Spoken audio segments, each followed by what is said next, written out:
நீங்க சொல்லியிருந்தீங்க ஒபிசிட்டியும் ஒரு ரீசனா இருக்கு. ஆனா இப்ப பாத்தீங்கன்னா அந்த 24 இயர்ஸ் மேரத்தான்ல ஓடி இறந்த இளைஞர் பையன் ரொம்ப ஃபிட்டான பர்சன் தான். ஸோ அதே மாதிரி நிறைய பேருக்கு என்னன்னா வெயிட் அதிகமா இருக்கவங்களோட ஒல்லியா இருக்கவங்களுக்கும் பாதிப்பு வருது. ஸோ ஒபிசிட்டின்னு சொல்லி நீங்க மீன் பண்றது எது? ஸோ நமக்கு வந்து பிஎம்ஐ கட் ஆஃப் நம்ம ஃபாரின்லாம் வந்துட்டு 25 வந்துட்டு அது கீழே ஹெல்த்தின்னு சொல்லுவாங்க. இந்தியன் கட் ஆஃப் வந்துட்டு 23.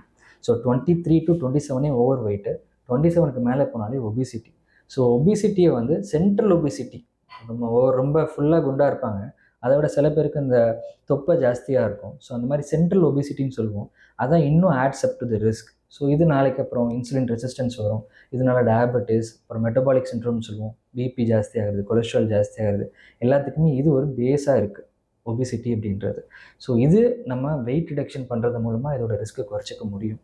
லீனாக இருக்க பேஷண்ட்ஸ் அப்படின்னா நமக்கு மற்ற ரிஸ்க் ஃபேக்டர்ஸ் அசஸ் பண்ணணும். ஒபிசிட்டி சம் பேஷண்ட்ஸ்க்கு ஹார்ம்ஃபுல்லாக இருக்கும். லீனாக இருக்கிற பேஷண்ட்ஸ்க்கு நம்ம சொல்கிற அதர் ரிஸ்க் ஃபேக்டர்ஸ் மாதிரி ஸ்ட்ரெஸ், ஸ்லீப்லெஸ்னஸ்ஸு, ஸ்மோக்கிங்கு, ஃபேமிலி ஹிஸ்ட்ரி, எல்லாமே ஹெல்த்தியாக வச்சுருக்கேன், ஸ்டில் எனக்கு ஏன் வருதுன்னு நம்ம ஃபேமிலி ஹிஸ்ட்ரியில் ஏதாவது ப்ராப்ளம் இருக்கான்றது அதை அசஸ் பண்ணி பார்க்குறது.